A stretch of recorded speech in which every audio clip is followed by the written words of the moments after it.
Hello my dear students. तो कैसे हैं आप लोग। उम्मीद करता हूं कि आप लोग स्वस्थ होंगे, मस्त होंगे, अपनी पढ़ाई में व्यस्त होंगे। तो दोस्तों, मैं विनय विश्वकर्मा आपका स्वागत करता हूं आपके अपने चैनल विनय सर स्टडी में। दोस्तों, आज के वीडियो में हम क्लास 12th बायोलॉजी का 2025 बोर्ड एग्जाम के लिए मात्र 60 टॉपिक को पढ़ेंगे जो हमारे बोर्ड एग्जाम में पूछे जाते हैं। तो मात्र ये 100 टॉपिक को आप पढ़ लीजिएगा, इससे बाहर आपको बोर्ड एग्जाम में कुछ नहीं पूछा जाएगा बायोलॉजी के। तो आज के वीडियो में हम 70 में 70 नंबर बिल्कुल पक्का करेंगे। तो वीडियो में लास्ट तक बने रहिएगा। अगर आप वीडियो पे नए हैं तो वीडियो को लाइक कर दीजिएगा, चैनल पे नए हैं तो सब्सक्राइब कर दीजिए, क्योंकि बोर्ड एग्जाम के हर इंपॉर्टेंट टॉपिक का वीडियो आपको चैनल पे मिलता रहेगा। तो ये वीडियो को स्टार्ट करते हैं। देखिए, हमारा चैप्टर पहला है पुष्पी पादपों में लैंगिक जनन। तो देखते हैं हम हमें पुष्पी पादपों में लैंगिक जनन चैप्टर से क्या क्या पढ़ना है। तो देखिए, आपको क्या क्या तैयार कर लेना है इस चैप्टर से। इस चैप्टर से आपको 7 टॉपिक तैयार करना है। क्या क्या देखिए, नंबर 1 क्या है, भ्रूण कोश तथा भ्रूण पोष में अंतर। इसको आपको तैयार कर लेना है। उसके बाद है भ्रूण पोष क्या है, इनके विभिन्न प्रकारों का संक्षिप्त में वर्णन कीजिए। इसको तैयार करना है। उसके बाद है एक प्रारूपी बीजांड की संरचना का सचित्र वर्णन कीजिए। इसको भी आपको तैयार कर लेना है। और चौथा है लघु बीजाणु धानी का निर्माण तथा लघु बीजाणु जनन। पांचवा है द्विबीजपत्री तथा भ्रूण का परिवर्धन, जो द्विबीजपत्री भ्रूण होता है उसका परिवर्धन। छठवां है बीजांड का परिवर्धन तथा गुरु बीजाणु जनन। और सातवां है परागण, परागण के प्रकार, परागण के लाभ तथा हानि। तो आपको पुष्पी पादपों में लैंगिक जनन वाले चैप्टर से सिर्फ आपको ये 7 टॉपिक पढ़ना है। इसी में से आपको पूछा जाता है, इससे बाहर आपको नहीं पूछा जाएगा। तो आपको इन सभी को तैयार कर लेना है। इन सभी का आंसर हमारे चैनल पर आपको मिल जाएगा। हमने बायोलॉजी के सभी महत्वपूर्ण क्वेश्चन आंसर सभी को बता रखा है। अब आइए देखते हैं अगला चैप्टर क्या है। अगला चैप्टर देखिए क्या है, मानव जनन। तो देखिए, मानव जनन चैप्टर से आपको 5 पॉइंट से पढ़ना है। 5 टॉपिक क्या क्या देखिए। नंबर 1 क्या है, अपरा की परिभाषा एवं अपरा के कार्य। इसको पढ़ लेना, ये बहुत ही इंपॉर्टेंट है, बहुत ही महत्वपूर्ण है। दूसरा है पुरुष के जनन तंत्र का स्वच्छ एवं नामांकित चित्र बनाइए।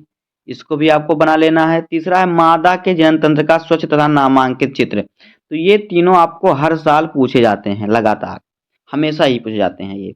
चौथा है युग्मक जनन क्या है, नामांकित चित्र की सहायता से मानव में शुक्राणु की प्रक्रिया का वर्णन कीजिए।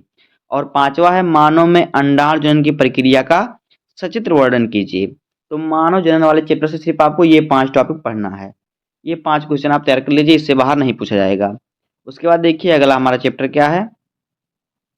अगला चैप्टर है जनन स्वास्थ्य। देखिए, जनन स्वास्थ्य में क्या पढ़ना है, IVF यानी पात्र निषेचन तकनीक पर टिप्पणी लिखिए। इसको पढ़ लेना है। उसके बाद है दूसरा जनसंख्या विस्फोट एवं रोकथाम एवं निवारण पर निबंध लिखिए। तो इसको भी आपको तैयार कर लेना है। इस चैप्टर के आपको ये 2 टॉपिक तैयार करना है। उसके बाद देखिए अगला चैप्टर क्या है, वंशागत तथा विविधता के सिद्धांत। तो देखिए, इस चैप्टर से आपको 9 टॉपिक पढ़ना है। कितना, 9 टॉपिक। देखिए, पहला क्या है, डाउन सिंड्रोम क्या है, इस पर टिप्पणी लिखिए। तो ये भी मोस्ट इंपॉर्टेंट है। उसके बाद है जीन रूप तथा दृश्य रूप लक्षण पर टिप्पणी लिखिए। तीसरा है क्रॉसिंग ओवर क्या है। चौथा है सप्रभाविता पर टिप्पणी लिखिए। पांचवा है प्रभाविता तथा अप्रभाविता में विभेद लिखिए, यानी अंतर कीजिए। छठवां है आनुवंशिक रोग क्या है। सातवां है मानव में लिंग निर्धारण कैसे होता है। और आठवां है मंडल के यानी मेंडल के वंशागत का नियम लिखिए। 9 नंबर है लिंग सहलग्न गुणों से आप क्या समझते हैं। तो वंशागत तथा विविधता के सिद्धांत वाले चैप्टर से आपको ये 9 क्वेश्चन तैयार कर लेना है। इससे बाहर आपको नहीं पूछा जाएगा, बस इतना ही आपको तैयार करना है। उसके बाद देखिए अगला चैप्टर हमारा क्या है। अगला चैप्टर है वंशागति का आणविक आधार। तो इस चैप्टर से आपको 7 टॉपिक पढ़ना है। क्या क्या देखिए, नंबर 1 है डीएनए तथा आरएनए में अंतर। दूसरा है डीएनए एक अंग, डीएनए जो होता है अंगुली छापे, डीएनए फिंगरप्रिंटिंग क्या है, इसकी उपयोगिता पर प्रकाश डालिए। तीसरा है मानव जीनोम प्रोजेक्ट पर टिप्पणी लिखिए। और चौथा है डीएनए की संरचना के वाटसन एवं क्रिक मॉडल को उपयुक्त चित्र बनाकर तथा इसके कार्य का वर्णन कीजिए।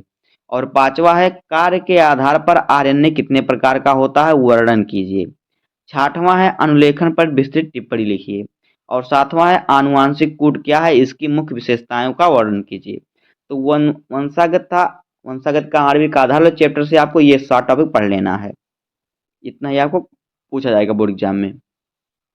उसके बाद देखिए अगला चैप्टर क्या है, मानव स्वास्थ्य तथा रोग। तो देखिए, मानव स्वास्थ्य तथा रोग से आपको सिर्फ 6 क्वेश्चन तैयार करना है। क्या क्या, पहला देखिए क्या है, अल्कोहल यानी कि ड्रग के दुरुपयोग पर टिप्पणी लिखिए। जो नशा वाली दवाइयाँ होती हैं, नशे वाले पदार्थ होते हैं, उनके उपयोग पर टिप्पणी लिखा, दुरुपयोग पर, यानी उसका दुरुपयोग कैसे हो रहा है। उसका उपयोग करना हमारे लिए बुरा कैसे है। दूसरा है प्रतिजैविक से आप क्या समझते हैं, किन्हीं दो प्रतिजैविकों के नाम लिखिए। तीसरा है मलेरिया रोग के रोगजनक रोगवाहक तथा लक्षण तथा उपचार लिखिए। चौथा है टाइफाइड का कारक लक्षण तथा रोकथाम के उपाय लिखिए। और पांचवा है निम्नलिखित में से किन्हीं दो मानव व्याधिहीन रोगों के कारक लक्षण उपचार एवं बचाव के उपाय का वर्णन कीजिए। नंबर 1 है डेंगू ज्वर, दूसरा है निमोनिया और छठवां है स्टेम कोशिकाओं पर टिप्पणी लिखिए। तो बस इस चैप्टर के आपको 6 क्वेश्चन तैयार करना है, इसी में से आपको पूछा जाएगा बोर्ड एग्जाम में। उसके बाद देखिए अगला क्या है, अगला चैप्टर है मानव कल्याण में सूक्ष्म जीव। तो देखिए इस चैप्टर से आपको क्या क्या तैयार करना है। नंबर 1 जैव उर्वरक क्या है, कृषि में इनका क्या महत्व है। दूसरा है बायोगैस क्या है, ग्रामीण क्षेत्र में बायोगैस के दो उपयोग बताइए। तो इस चैप्टर से आपको सिर्फ एक क्वेश्चन तैयार करना है। उसके बाद देखिए अगला क्या है, जैव प्रौद्योगिकी एवं सिद्धांत एवं प्रक्रम।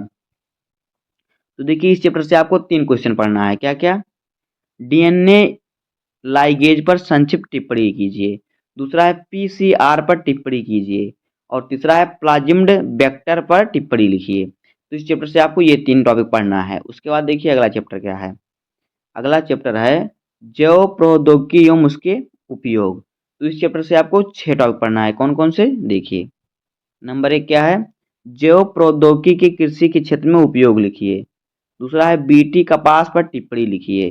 तीसरा है बायोपायरेसी पर उदाहरण सहित टिप्पणी लिखिए। और चौथा है जैव प्रौद्योगिकी का मानव स्वास्थ्य के क्षेत्र में अनुप्रयोग लिखिए। पांचवा है पुनर्संयोजन डीएनए प्रौद्योगिकी क्या है, आनुवांशिक अभियांत्रिकी के मानव हित में 4 अनुप्रयोग लिखिए। और छठवां है मानव इंसुलिन पर टिप्पणी लिखिए। तो इस चैप्टर के आपको सिर्फ ये 6 क्वेश्चन तैयार कर लेना है, इसी में से आपको पूछा जाएगा। उसके बाद देखिए अगला चैप्टर क्या है, जैव विविधता एवं संरक्षण। इस चैप्टर से आपको केवल 4 टॉपिक तैयार करना है। क्या क्या देखिए, पहला क्या है, IUCN तथा WWF का पूरा नाम लिखिए। दूसरा है संकटग्रस्त वन्य प्राणियों से आप क्या समझते हैं, संक्षेप में वर्णन कीजिए। तीसरा है तप्त स्थल पर टिप्पणी कीजिए और चौथा है जैव विविधता की परिभाषा लिखिए। तो बस जैव विविधता एवं संरक्षण में आपको सिर्फ 4 क्वेश्चन तैयार कर लेना है। बस पूरे किताब से आपको इतना है तैयार कर लेना है, बोर्ड एग्जाम में इतना ही पूछा जाता है। तो बस आज के वीडियो में इतना ही। उम्मीद है कि आपको वीडियो पसंद आया होगा। अगर आपको वीडियो पसंद आया हो तो वीडियो को लाइक कर दीजिएगा और चैनल पर नया हो तो सब्सक्राइब कर दीजिए, बेल आइकन को प्रेस कर दीजिए, जिससे कि बोर्ड एग्जाम के हर इंपॉर्टेंट टॉपिक का वीडियो आपको चैनल पर मिलता रहे। तो मिलते हैं किसी नेक्स्ट वीडियो में, तब तक के लिए धन्यवाद। जय हिंद।